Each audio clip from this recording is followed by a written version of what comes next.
Ibu Kepala Sekolah SMP Negeri 38 Samarinda dan mewakili. Yang terhormat Dewan Guru peserta diskusi budaya positif guru-guru yang ada di SMP Negeri 38. Marilah kita mulai acara diskusi kita pada siang hari ini dengan membaca basmalah.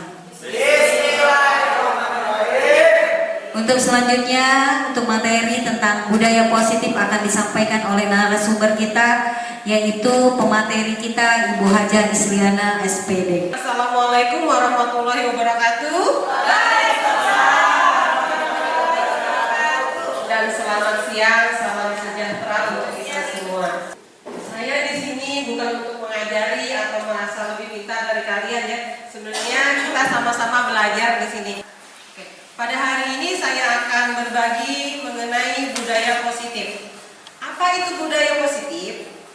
Budaya positif itu kebiasaan-kebiasaan positif yang biasa kita lakukan sehari-hari yang akan membawa dampak baik untuk kehidupan kita, baik untuk diri sendiri maupun untuk orang lain yang ada di sekitar kita. Khususnya kita nih guru-guru, efeknya kemana? Ke siswa. Tentu saja apa yang kita lakukan itu akan berdampak kepada anak didik kita. Kita semua menginginkan anak kita menjadi anak yang sukses, selamat dunia dan akhirat, dan bahagia dunia akhirat ya. Tercapai cita-cita mereka. Jadi suatu kebanggaan untuk guru apabila muridnya menjadi orang yang berhasil. Oke.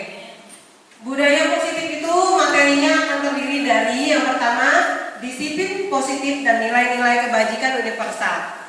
Kemudian motivasi, hukuman dan penghargaan, restitusi.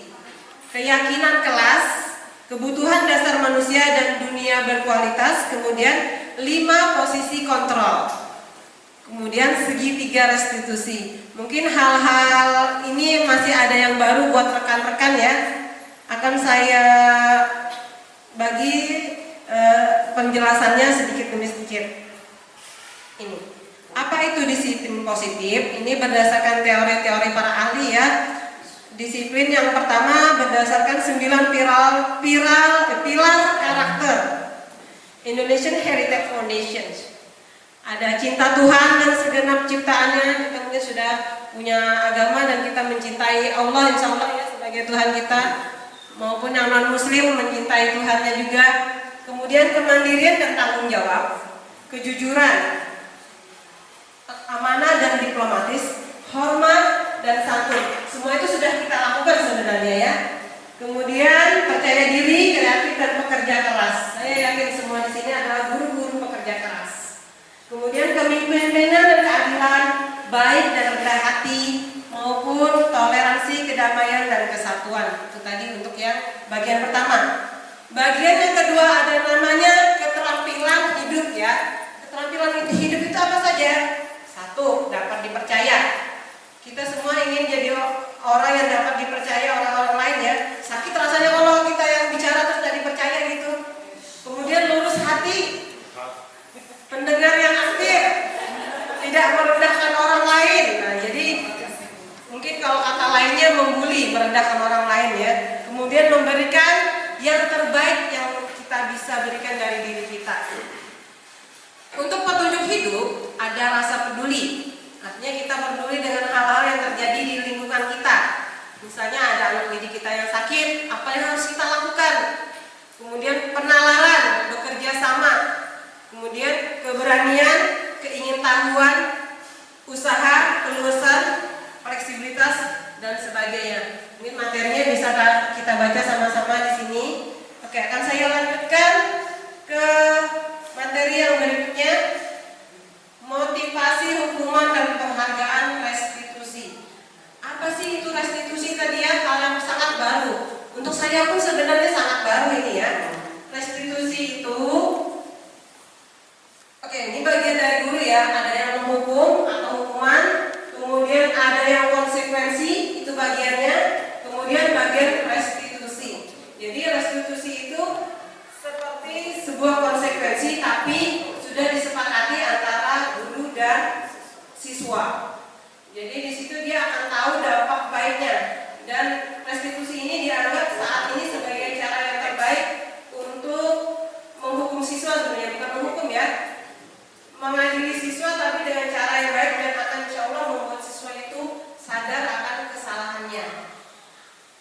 sini. Mungkin materinya pendidikan bisa dibaca nanti kalau saya bagikan. Nah ini yang tadi ya, keyakinan kelas. Keyakinan kelas ini kembali kepada diri kita masing-masing. Apa yang kita anggap baik dan tidak baik menurut ajaran agama kita, menurut tata aturan moral bangsa kita ya. Nah di situ. Contohnya di sini tugas guru. Guru tugasnya mengajar. Pasti kita semua mengajar ya. Kemudian mendidik, menjawab pertanyaan, memberi nilai, mengatur kelas, menegakkan peraturan kelas atau sekolah, kemudian menjalankan keyakinan kelas. Contohnya tugas murid. Murid itu belajar, mencoba, menghasilkan yang terbaik dari diri, bertanya jika tidak paham, kemudian mengikuti peraturan, menjalankan keyakinan kelas. Oke, untuk mungkin sebagai ibu-ibu wali kelas, bapak ibu wali kelas nanti bisa dibuat keyakinan kelas ya. Itu artinya kesepakatan aturan antara guru dan siswa. Apa yang akan kita lakukan di dalam kelas sesuai dengan moral kita ya. Apa yang dianggap norma-norma baik di antara kita. Kemudian mendengarkan, memeriksa tugas kembali. Itu adalah bagian-bagian dari tugasnya murid. Nah, nanti di akhir acara ini saya minta teman-teman untuk merefleksi diri masing-masing. Apa yang menjadi tugas kita sebagai guru menurut Bapak Ibu semua. Nanti saya akan bagikan ini apa namanya? Sticky note dan kertas plano. Nanti setiap guru akan menjawab tugasnya apa dan yang bukan tugas guru apa. Mungkin satu orang bisa 2 sticky note ya. Nah, nanti akan saya bagi per kelompok. Kita akan bagi 3 kelompok saja ya. Ya, kan kita bagi 3 kelompok dan setiap kelompok nanti akan bekerja sama, berkolaborasi, mencari apa yang menjadi tugas kita sebagai guru yang baik dan yang bukan tugas kita. Oke, untuk murid, yang ini yang di bawahnya ada kesalahan, harusnya murid ya, bukan guru. Saya lanjutkan. Ini tadi keyakinan kelas ya. Yang keyakinan kelas ini saya lakukan dengan anak didik saya tadi. Ini ada hormat, ada bekerja, ada rasa diterima dan dimiliki. Kemudian ini adalah contoh-contoh dari keyakinan kelas. Setiap anggota kelas perlu belajar. Jadi belajar itu adalah bagian dari kebutuhan anak didik kita. Kemudian setiap anggota kelas perlu senang. Jadi mereka itu ada kebutuhan dasarnya untuk merasa senang. Mungkin kita juga gitu ya, sebagai guru kita perlu bahagia, perlu senang. Kemudian setiap anggota kelas perlu melakukan tugas. Setiap anggota kelas perlu saling menghargai. Setiap anggota kelas perlu merasa aman. Oke. Sebagai guru maupun murid kita perlu merasa aman karena itu adalah kebutuhan dasar kita sebagai manusia. Ini ada contoh yang lain juga. Selalu bersikap positif, menjadi diri yang terbaik, kemudian menghormati orang lain serta barang miliknya, berkomitmen terhadap setiap tugas, senantiasa membantu. Membantu siapa? Membantu sesama. Ini ada yang materi saya berikutnya adalah kebutuhan dasar manusia dan dunia berkualitas. Oke, sebagai manusia kita mempunyai kebutuhan dasar. Yang pertama bertahan hidup. Bertahan hidup itu terdiri dari sandang, pangan, dan papan kita. Artinya manusia itu perlu sandang, pakaian ya, pakaian yang menutupi aurat kita. Kalau untuk muslim sudah ada aturannya. Kemudian papan itu adalah tempat tinggal. Kita sebagai manusia membutuhkan tempat tinggal dan tentu saja yang terakhir adalah pangan. Pangan itu makanan yang kita butuhkan untuk kita dapat energi melakukan aktivitas kita berikutnya. Kemudian lagi kebutuhan kasih sayang. Butuh kasih sayang tidak ibu-ibu? Butuh kasih sayang semua ya. Sama juga saya juga butuh kasih sayang. Oke, kita semua butuh rasa kasih sayang dan rasa diterima. Jadi diterima oleh seseorang kita apa adanya, tidak mengada-ngada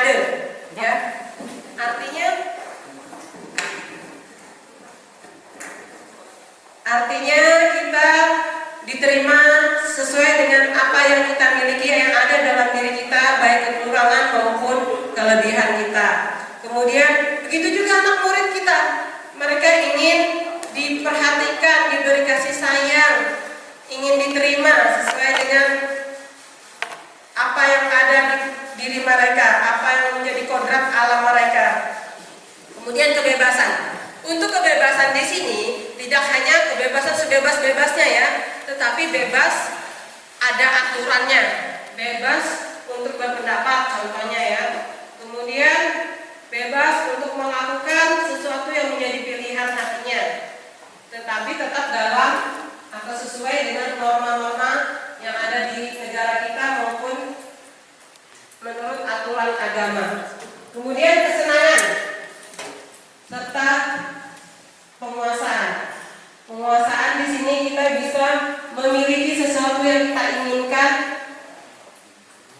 tanpa harus merusak hak orang lain.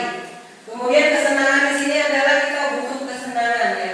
Setiap kita ini mental kita ya, karena kita down itu perlu untuk melakukan senang-senang supaya naik kembali itu imun kita. Oke, ada yang mau ditanyakan sebelum saya lanjutkan? Oke, tadi yang saya ceritakan tadi itu berdasarkan teorinya Dr. William Glasser dalam teorinya choice theory itu ya. Tadi sudah saya paparkan, ada yang mau ditanyakan? Tidak ada? Oke, saya teruskan ya. 5 posisi kontrol. Posisi kontrol di sini kita sebagai guru terhadap anak didik kita. Yang pertama, penghukum. Ayo, siapa di sini yang tipenya penghukum? Oh, banyak ya. Mudah-mudahan habis ini kita bertobat. Oke, kita lihat posisi kontrol itu gimana sih? Nada suara tinggi, bahasa tubuh, mata melotot. Oh, itu siapa? Dan jari menunjuk-nunjuk serta mengabrik-abrik. Laksmi matanya melotot bu. Oh, Laksmi. Habis ini Laksmi harus ada ya Bu Laksmi ya. Apalagi kalau sedang menari, Bu Laksmi melotot-lotot ya. Ini contoh kalimatnya gini ya. Terlambat lagi, pasti terlambat lagi. Selalu datang terlambat. Kapan bisa datang tepat waktu? Itu adalah contoh guru penghukum. Itu kayaknya Muis banget kayaknya tuh. Oh iya, sorry. Itu saya zaman jahiliyah. Nah, sekarang kita lihat bagaimana perasaan murid kita kalau gurunya bicara seperti itu. Gimana? Rasanya nyesek banget ya. Nah, ini hasilnya kita lihat. Kemungkinan murid marah dan mendendam atau bersifat agresif. Bisa jadi sesudah kembali duduk, murid tersebut akan mencoret-coret bukunya dan meja tulisnya. Lebih buruk lagi, sepulang sekolah, murid melihat motor atau mobil bapak gurunya dan bisa menggolesnya pakai kaku atau mengempeskan bannya sebagai bagian dari balas dendam sakit hati mengempes itu.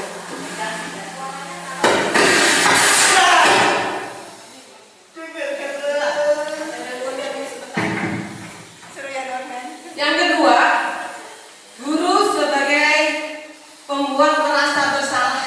Ini guru yang suka malas-malasin, kayaknya saya ini ya. Saya mau gitu ya, Pak Yanuar ya ternyata lagunya selama ini ya. Nada suaranya melas, halus, sedih, bahasa tubuhnya merapat pada anak-anak. Sambil ngelus-ngelus ini, katanya ya.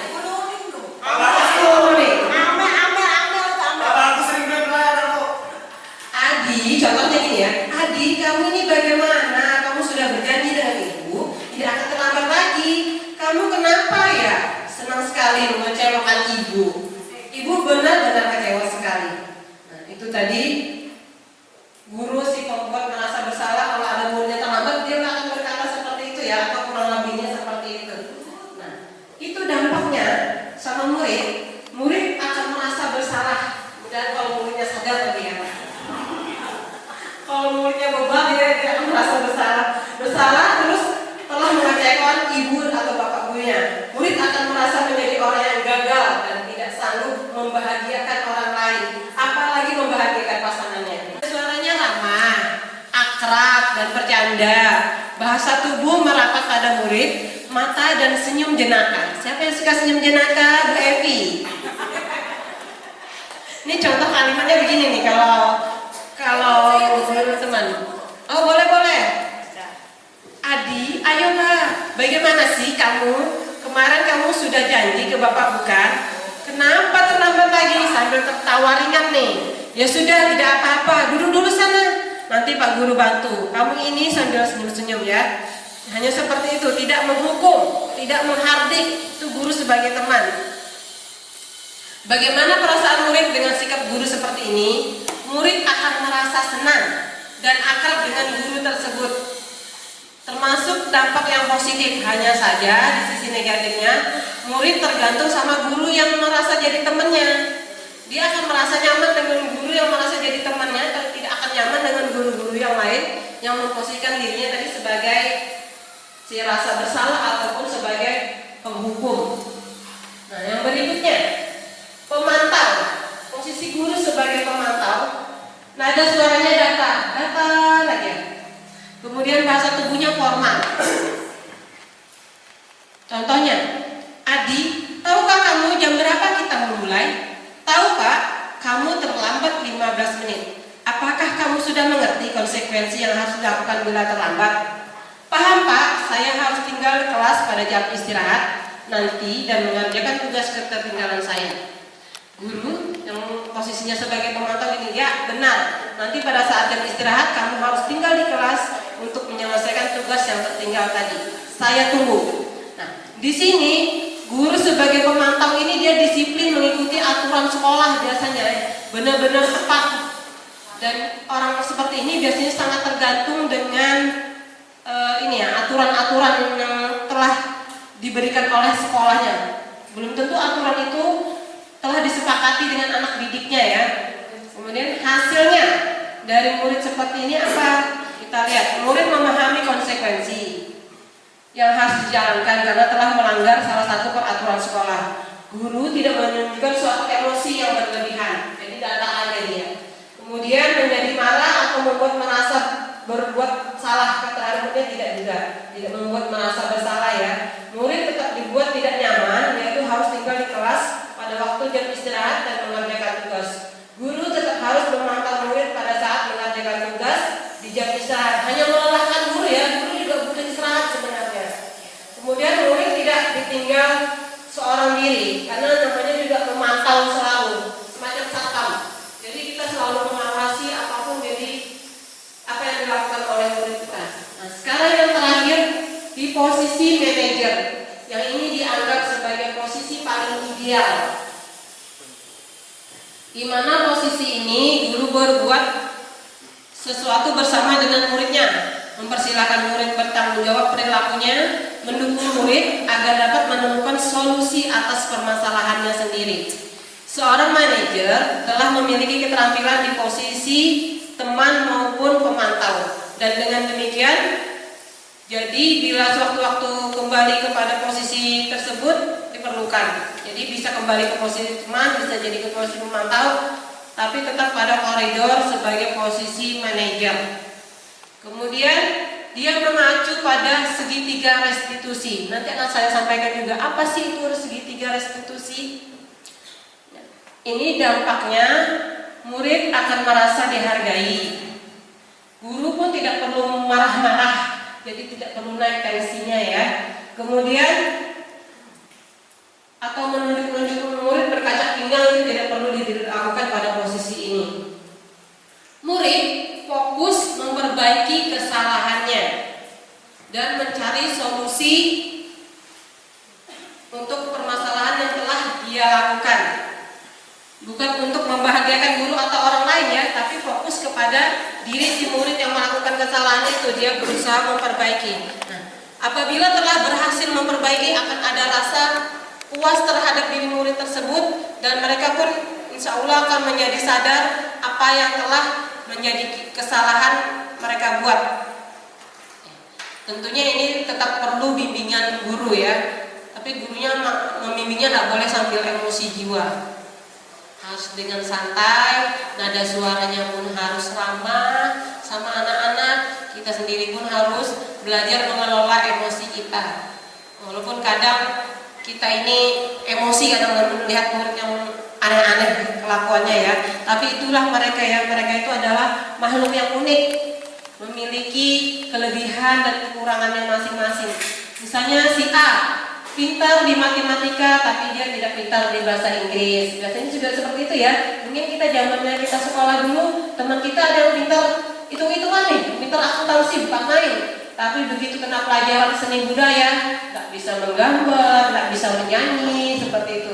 Seperti itulah kita harus menyadari keadaan kita sekarang ya. Kita masuk lagi ke materi berikutnya, yaitu segitiga restitusi. Apa sih itu? Segitiga restitusi ada menstabilkan identitas. Di sini contohnya setiap orang pasti pernah melakukan kesalahan. Kalimatnya seperti itu ya. Itu untuk menstabilkan emosi anak sebenarnya kalimat seperti itu. Kamu bukan satu-satunya yang pernah melakukan ini, tapi nanti kita kasih kalimat tambahan. Itu yang disebut sebagai menstabilkan identitas. Kemudian validasi tindakan yang salah. Ini mengontrol tindakan mereka untuk mana yang salah, mana yang benar gitu ya. Kamu tentu punya alasan mengapa melakukan itu. Nah, dari situ biasanya kalau kita tanya anak yang bermasalah, mereka akan berterus terang mengapa mereka melakukan kesalahan tersebut. Kemudian, adakah cara yang lebih efektif untuk mendapatkan apa yang kamu butuhkan? Misalnya si A merebut makanannya si C gitu ya, pada saat jam istirahat. Kita harus tahu mengapa alasan dia melakukan itu. Apakah karena dia tidak punya uang saku, apakah dia tidak membawa bekal sendiri dari rumah, ataukah misalnya orang tuanya sakit dan tidak ada di rumah, dia tidak ada yang memperhatikan.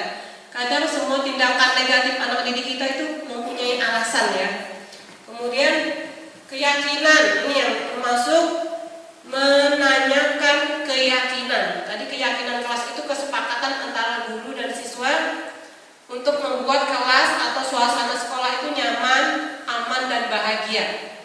Keyakinan di sini, keyakinan kelas apa yang telah kita sepakati. Jadi harus ada kesepakatan dulu antara guru dan siswa. Sebenarnya kurang lebih seperti tata tertib ya. Kita sudah alhamdulillah telah membagikan buku tata tertib siswa dan itu anak-anak sudah membaca. Itu adalah bagian kata-katanya itu juga bagian dari keyakinan kelas ya, karena semua hal itu yang ada di situ untuk kebaikan siswa maupun warga sekolah. Kemudian contoh lain dari menanyakan keyakinan adalah kamu ingin menjadi orang yang seperti apa? Nah, kalau mereka masih terus melakukan kesalahan, kita tanya, dia ingin dianggap seperti apa oleh teman-temannya? Atau dia ingin dirinya itu menjadi seperti orang seperti apa? Setiap orang selalu ingin menjadi orang baik ya. Nah, ini ada langkah-langkahnya. Yang pertama tadi menstabilkan identitas. Itu teori kontrolnya, kita semua akan melakukan hal terbaik yang bisa kita lakukan. Kemudian validasi tindakan yang salah. Semua perilaku memiliki alasan. Menanyakan keyakinan, kita semua memiliki motivasi internal, artinya motivasi dari diri anak didik itu sendiri. Oke, saya teruskan atau ingin bertanya silahkan. Tidak ada ya? Oke, mungkin itu saja dari saya. Terima kasih atas perhatiannya. Bila ada pertanyaan saya persilahkan. Bapak Ibu,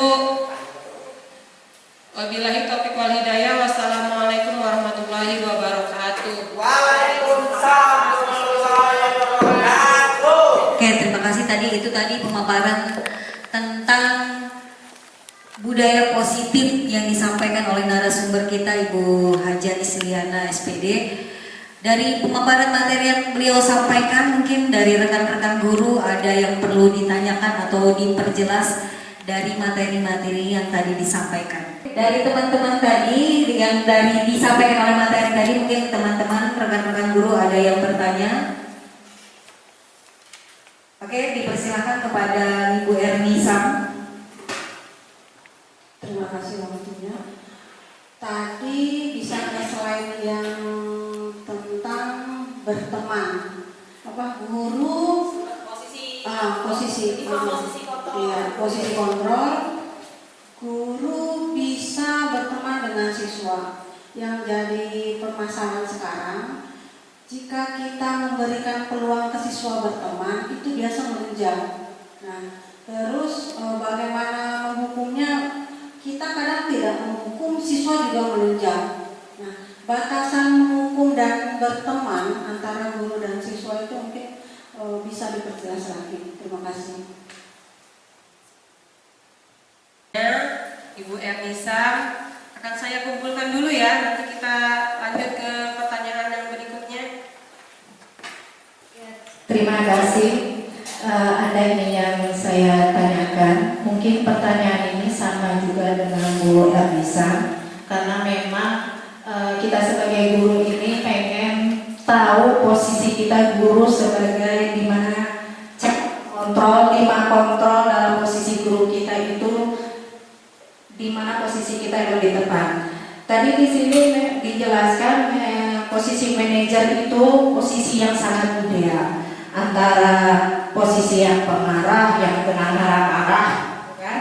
Ada yang memposisikan sebagai teman, ada yang memposisikan sebagai pemantau, dan ada yang memposisikan membuat siswa itu menjadi bersalah.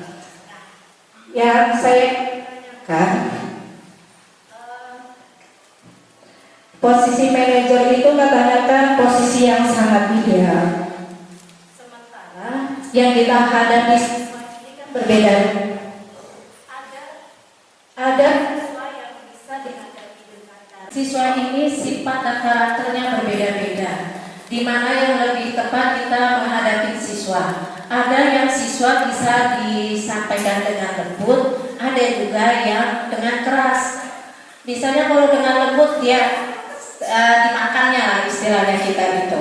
Tapi ada yang dengan keras dia dengan menjadi lebih takut. Jadi sebenarnya posisi yang ideal itu kita nggak, menurut saya agak susah kita memposisikan kita di mana yang lebih baik. Tapi kayaknya lebih tepat siswa yang kita hadapi ini yang bagaimana. Kalau misalnya siswa itu bisa kita menyebar pelan, mungkin bisa memposisikan kita dia menjadi teman, posisi kita sebagai teman.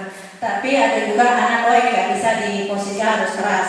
Mungkin seperti Bu Hermin yang menghadapi siswa itu, ini cocok ini kalau Bu Hermin yang menghadapi, itu lebih takut. Jadi sebenarnya itu bagaimana kita menghadapi siswa itu, memang apa kita harus memposisikan kita memang sebagai manajer yang sebagai posisi yang ideal, apa kita harus posisi kelima ini dilihat dari siswanya.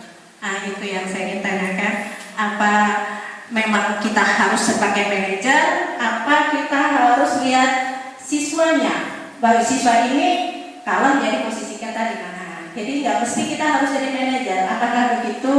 Nah itu yang saya tanyakan. Terima kasih.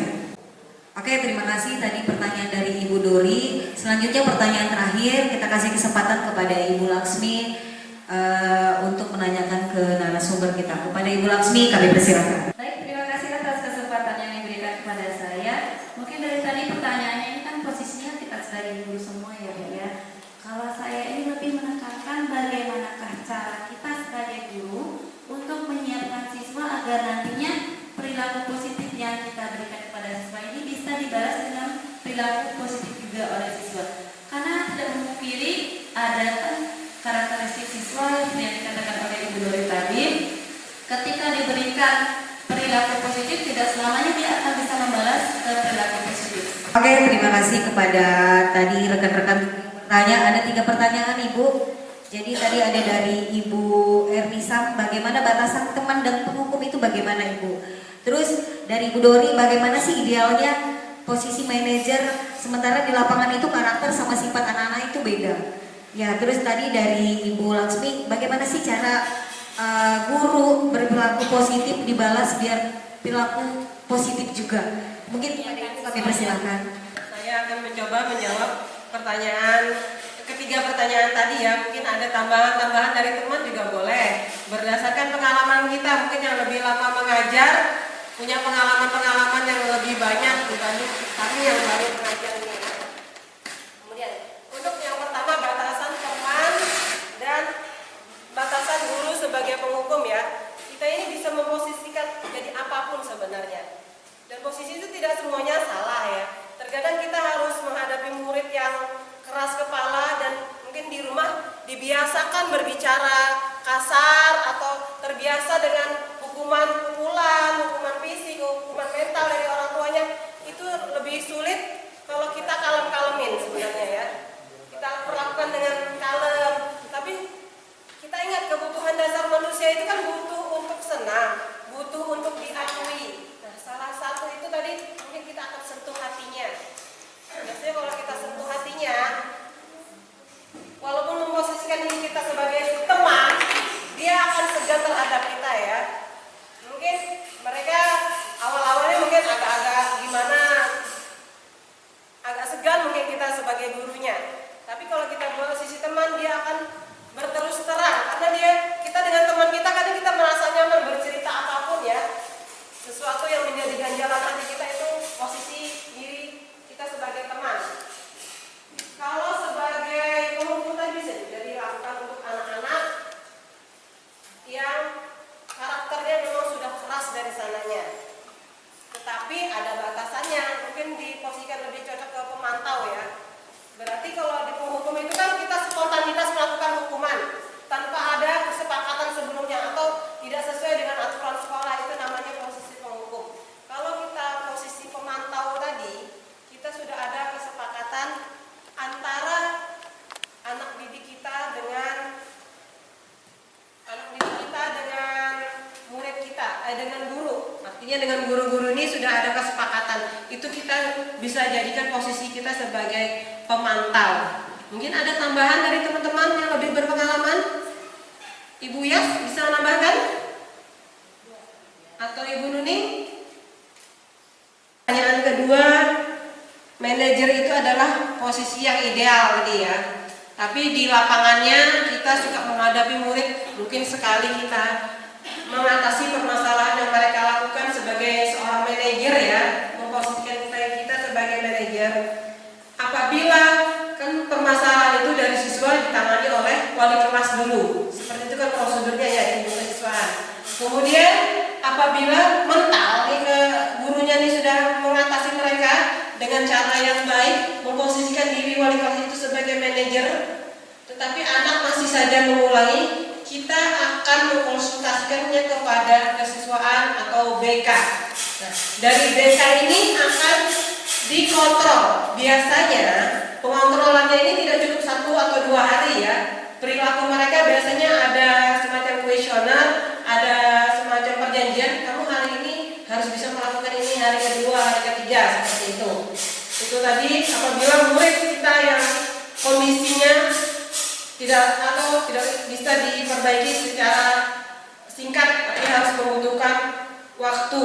Jadi intinya adalah kita harus sabar dalam menghadapi murid yang karakternya mungkin berbeda-beda itu tadi ya. Kemudian apabila kita masih mentok kita ya, biasanya kita puncaknya adalah pemanggilan orang tua. Nah, kita kerjasama dengan orang tua tadi, berkolaborasi untuk memperbaiki akhlak anak ini tadi ya, karakter dari anak didik kita ini. Mungkin permasalahannya ada di rumah kita. Mungkin kita di sekolah sudah memperlakukan dia dengan baik, memanusiakan dia, teman-temannya pun memperlakukan dia dengan baik, tetapi kenapa dia masih ada masalah? Berarti kita akan mencari tahu sebabnya dan mencoba mencari solusi bersama orang tua, kesiswaan, guru BK maupun guru wali kelasnya. Mungkin itu saja untuk yang pertanyaan kedua. Kemudian cara guru berperilaku positif yang Cara menyiapkan siswa agar bisa membalas perilaku positif. cara menyiapkan siswa agar bisa membalas perilaku positif kita sebagai guru. Oke, anak-anak itu adalah peniru yang sangat baik. Ya, kita nggak usah jauh-jauh, anak kita aja. Bagaimana kita memperlakukan mungkin sifatnya nggak jauh-jauh beda dari kita, ya kan? Kalau misalnya orang tuanya hobi bentak-bentak, pasti anaknya juga hobi bentak-bentak. Kalau orang tuanya lemah lembut seperti Mas Dahlia, pasti anaknya juga lemah lembut, sopan dengan orang. Karena gurunya ya semacam Bu Erni juga yang bukan main, sopan, lemah lembut di sini, itu akan menjadi contoh yang baik. Ya. Dan itu tadi ada namanya keyakinan kelas yang telah kita sepakati.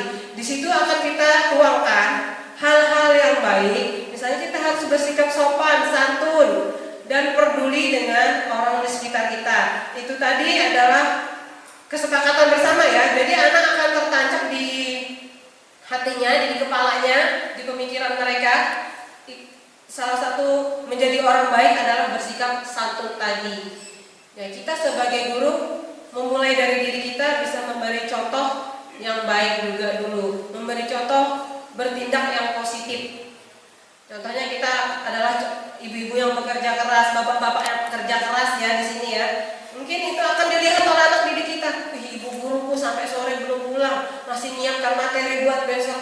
Luar biasa. Besok atau kelak nanti suatu hari apabila aku menjadi pekerja, saya ingin menjadi pekerja seperti guruku. Mungkin seperti itu. Oke, kita berikutnya mau refleksi ya. Saya akan bagikan kertas plano dan silakan Bapak Ibu menjawab di kertas plano tersebut apa yang menjadi tugas guru dan bukan tugas guru.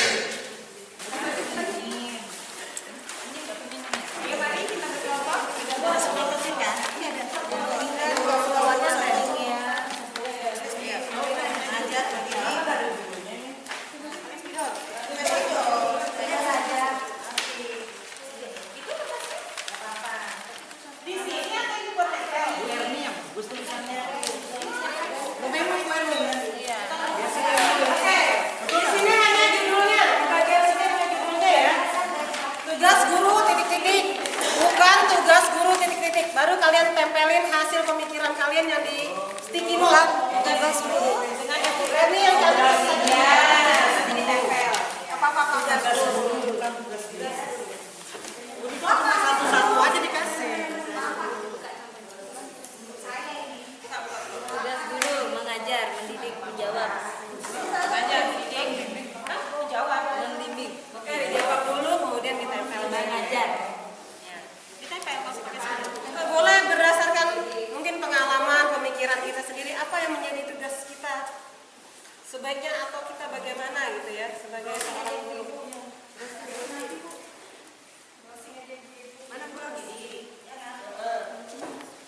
Memberi nilai, mengatur kelas, menegakkan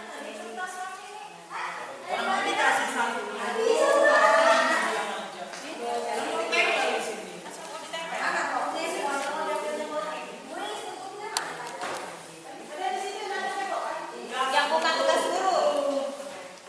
Memberi contoh dulu.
Kami dari kelompok 1 akan mempresentasikan apa tugas guru dan yang mana yang bukan tugas seorang guru.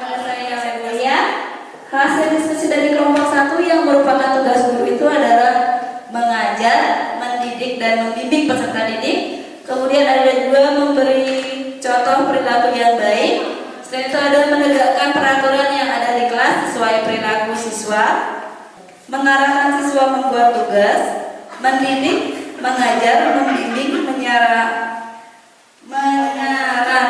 dan melatih keterampilan siswa, memberi contoh dan berbicara kasar, kemudian memarahi siswa yang melakukan kesalahan di depan kelas, merendahkan kemampuan anak didik, kemudian membuli siswa, membandingkan hasil pekerjaan siswa dan merendahkannya di depan kelas, memukul siswa, kemudian memaksakan untuk belajar, merapikan barang-barang siswa di kelas. membimbing, mendidik, mengajar, bersikap adil, mengajar dengan baik, mendidik anak bangsa, memberi nilai, peduli, memeriksa tugas siswa. Semuanya sudah kita kerjakan semua. Yang bukan tugas guru ini di luar nalar. Menyakiti fisik, ya, jangan menyakiti fisik, menjewel mungkin dengan dikit aja boleh ya, tapi jangan berbicara kasar, jangan teriak-teriak dengan siswa yang ada aja. Oke, demikian Bapak Ibu tugas gurunya, tugas. Terima kasih untuk kelompok 2. Bukan main hasil diskusinya. Terima kasih teman-teman atas kerjasamanya hari ini. Diskusi kita hari ini sungguh luar biasa ya. Kita akhirnya menyadari apa yang menjadi tugas seorang guru maupun yang bukan tugas seorang guru. Beri aplaus untuk kita semua. Terima kasih. Demikian pemaparan saya hari ini. Diskusi kita hari ini akan kita akhiri. Terima kasih segala perhatiannya. Mohon maaf atas segala kekurangannya. Wabillahi taufiq wal hidayah. Wassalamualaikum warahmatullahi wabarakatuh. Terima kasih. Itu tadilah materi yang disampaikan oleh narasumber kita pada siang hari ini, yaitu Ibu Haja Isriana tentang budaya positif. Mudah-mudahan ilmu yang disampaikan pada hari ini dapat bermanfaat. Kita sebagai guru juga menyadari akan apa yang harus kita perbaiki dan apa yang harus kita lakukan.